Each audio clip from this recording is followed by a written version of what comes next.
it's not a level playing field, is it? Because we have the NHS, and what's going to happen is all of these workers are going to come over. First place they're going to do is put themselves into the NHS, get a full top to bottom, teeth, toes, ears, hair, whatever, and get themselves sorted out. You know, because there's no healthcare in India.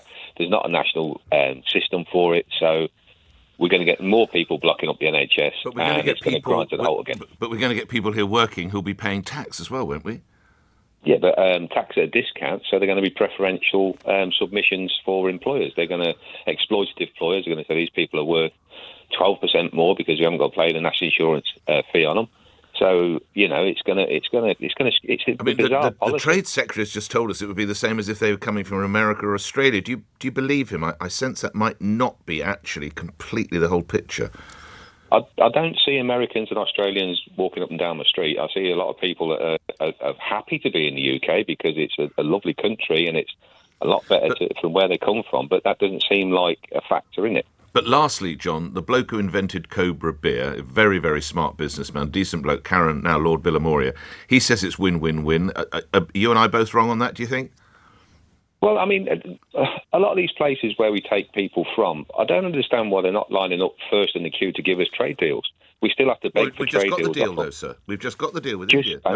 Only just. Brexit was 2016, Yeah, no, that's fair. And this deal itself has been 3 years. So you're right, Brexit was 2016. This has been 3 years in the making. Kemi Badenoch, were she listening, would say I refuse to sign it because of that exemption. John, thanks for getting us started. Daniel in Birmingham. Well, the businessman, Lord Villamoria, says it's a fantastic deal. The business secretary says it's a fantastic deal. Daniel in Birmingham, what do you say? Good morning. I think the deal itself potentially is a great deal, but I think we're missing a very big part of this discussion right now, Nick. Go on. And at the moment, we're talking about the national insurance contributions from the employee side of things.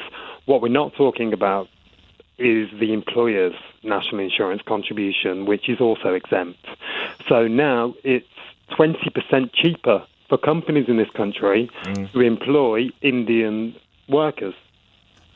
Right. But because there is no national insurance charge for those companies. At a time when small business owners like myself are facing rising national insurance contributions, we're now allowing global companies to import workers for a 20% less cost. That's very much what Mr. Farage just said. Do you mind my asking, what business are you in, Daniel? We're in education. Business is tough for everyone out there at the moment, but now this allows big companies to capitalise on that. It is very good news. Good morning, Nick. It is very, very good news. Well, not for Daniel the businessman, sir. Not for Daniel the businessman. Well, it is a very good deal. I'm shocked at the disinformation going on right now on your show, honestly, including by Nigel Farage. This deal is secondment. People have been sent to the UK on secondment. It's not anybody being employed. It's 20% cheaper. As Daniel just said, it's 20% cheaper to employ an Indian worker. That is just very, very, very silly talk. Well, not Nick, for the businessman we just spoke with. Let me tell you why. Because that businessman is not going to be employing that guy that is employed by an Indian firm that is being seconded to the UK.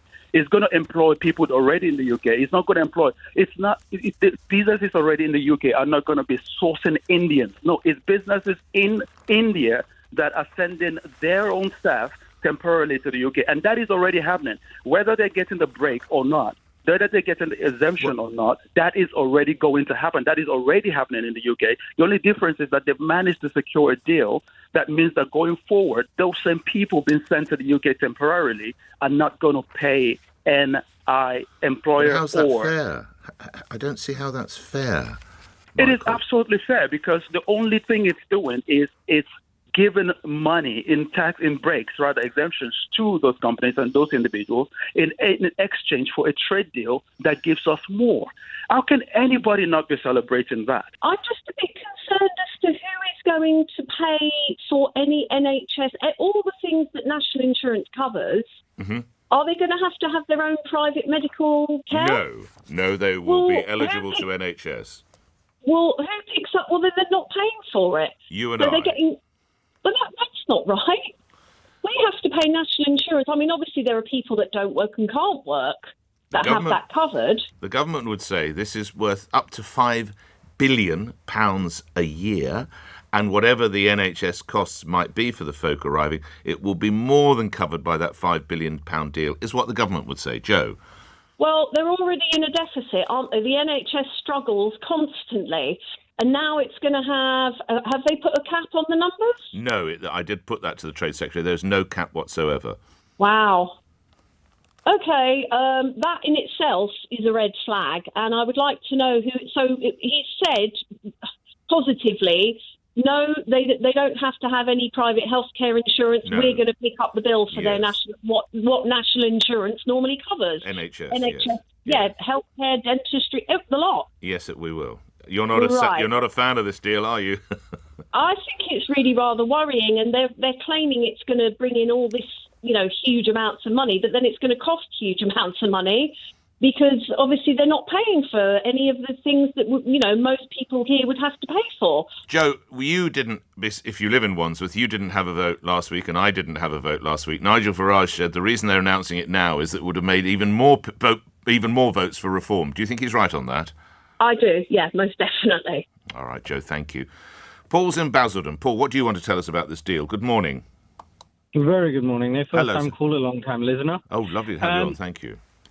Cheers. I think this is a very good deal. I think there's a lot of misunderstandings going on. And I think one of the previous callers actually drove the point I wanted to make as well, which is this is for a short-term visa, right? We're not asking 3 years, for... Yeah. 3 years, right? So, again, people would come in and then they would pay into the national insurance pot and they would see none of the benefits. And Well, not for pension 3 pot years, and they everything. wouldn't, of course. Well, under the previous situation, right now they won't be paying in, and which is, I think, completely fair, mainly because for all the money that they would put in, they would see none of the benefits, and then they would go back to the regular jobs. There's also another point when it comes to the NHS, which is there's a charge to The NHS surcharge. Exactly that.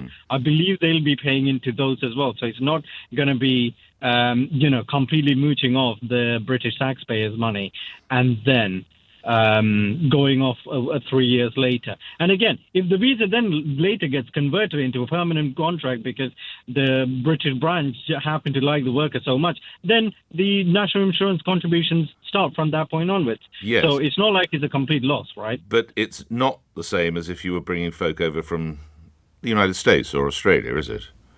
Absolutely not. But then again, that's so a lot of people would trade say, deal. as business people have told us on the show, that that's not fair, Paul. A lot of people would say.